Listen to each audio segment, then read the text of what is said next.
சுழலும் கோள்கள் அவன் சொல் கேட்கும். அவனை தொழுதால் போதும் நல்லதே நடக்கும்.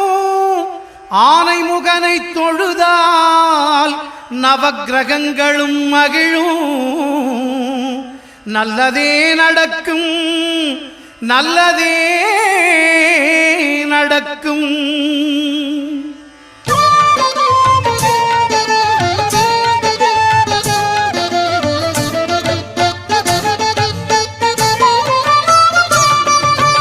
ஒன்பது கோளும் ஒன்றாய் காண அங்கு கற்பகம் என்னும் கடவுளின் மெய்யில். ஒன்பது கோளும் ஒன்றாய் காண அங்கு கற்பகம் என்னும் கடவுளின் மெய்யில். சூரியன்